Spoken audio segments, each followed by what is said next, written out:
is one of the very few female sales brokers in the world. She's worked with Northrop Johnson for 10 years now and has a very unique skill set.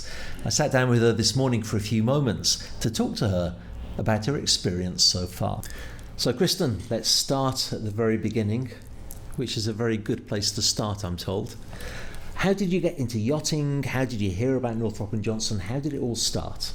Well, when I was in college for spring break, my dad took our family down to St. Martin, and my sister and I had always dreamed of traveling the world, and we knew that once we graduated we would try to do that.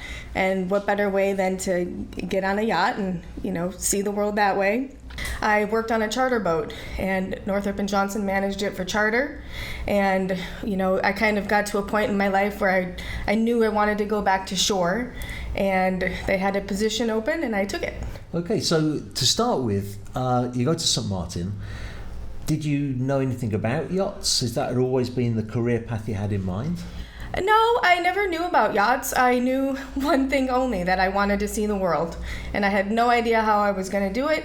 I used to make lists of places I wanted to see, and then I learned about yachting, and I thought, wow, I could do it like this. It could be a great opportunity. So you had the get up and go to literally get up and go. And what did you have to do to become crew on a yacht? So I jumped on a train from Tampa, Florida when I graduated from college, and I took my SCCW, and a week later I was working on a boat. Well, really? You got the job as quickly as that? Yep, and how long did you work as crew? I worked on boats for about 6 years. Oh, okay. A stewardess position, or? Yep, I worked as a stewardess. I worked as a third stew, a fourth stew on some larger boats, and then I gravitated more towards the smaller boats and being a solo stewardess.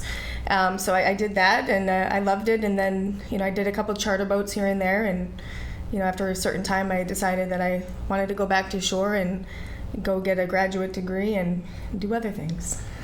And the moment comes that you're going to go back to shore, you got your graduate degree, and then was it just a question of sending out CVs and sending emails to people? It was a little different. So I started at Northrop Johnson as the receptionist. It was the position they had available, and I just knew it was time.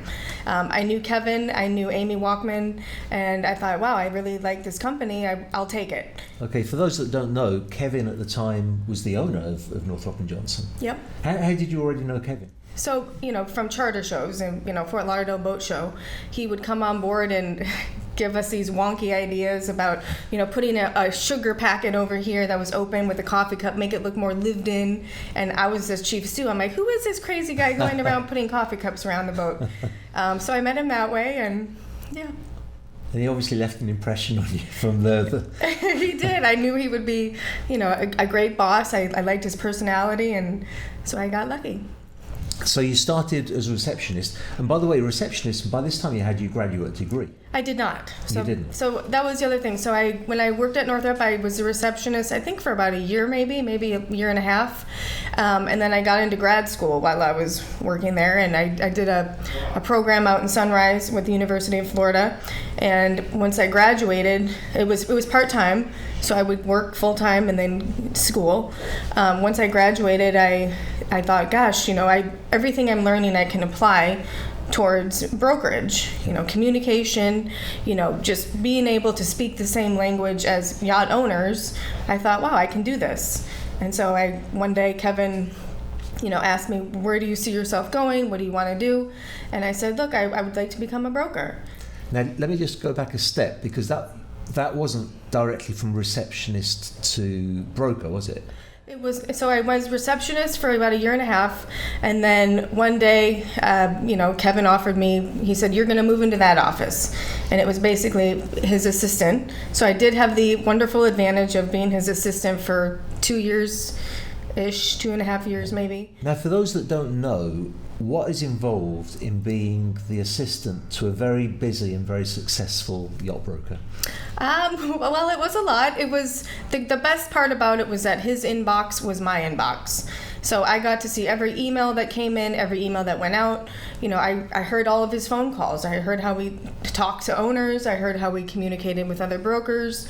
And, I just kind of learned the ins and outs. And on top of that, he was, really taking care of the entire company as well at the time. So I got to, hear all about charter and see, how the company really ran as well. That must be an amazing experience. It was. I did love it. I had a great time working with him. I think the travel part of it for him, as far as organizing his travel plans, was always my least favorite thing to do. Yeah. But yeah, it was a great experience. Now, I think something like that will have a polarizing effect. Either people work in that environment and they think, I could never do that for a job. I want to be able to go home in the evening and know that my day is finished.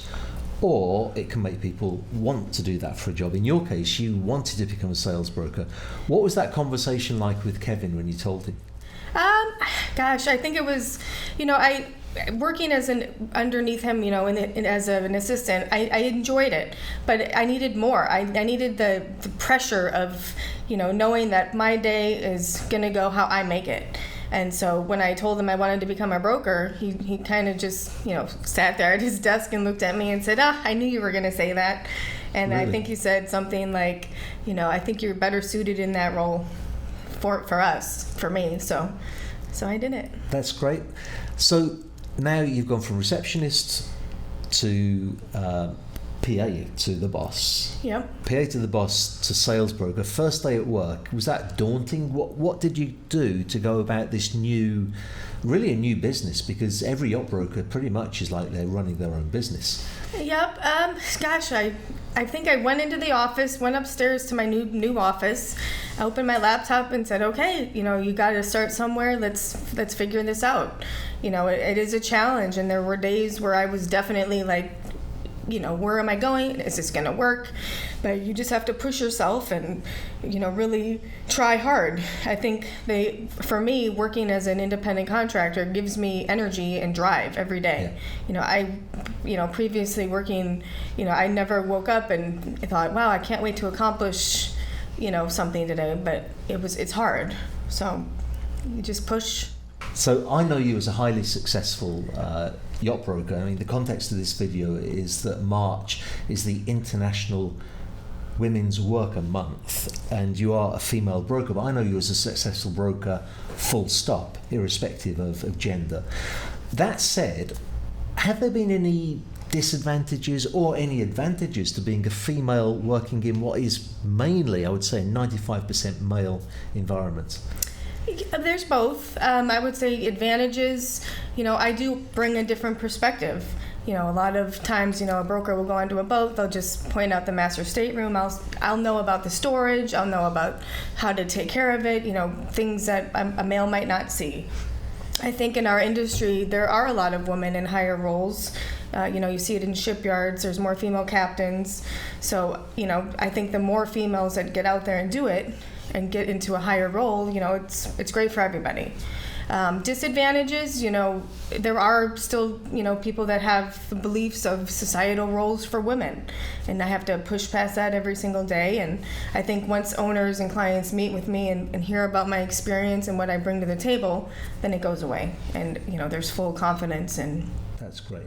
Well, we've really enjoyed talking to you, Kristen. It's been great and an inspiration as well, I think, for anybody, male or female, who wants to become a sales broker. If you had some advice to give anybody, but let's say a young female, as to how to progress in the yachting industry, what would your advice be? I would say do it. Anybody that wants to do this, I'm all about it. Go forward, push hard, and do it. And I constantly take phone calls from girls and emails and say, let's meet, let's chat about it. I'm here to help and provide my advice, and I say go for it. Excellent. Thank you very much. You're welcome.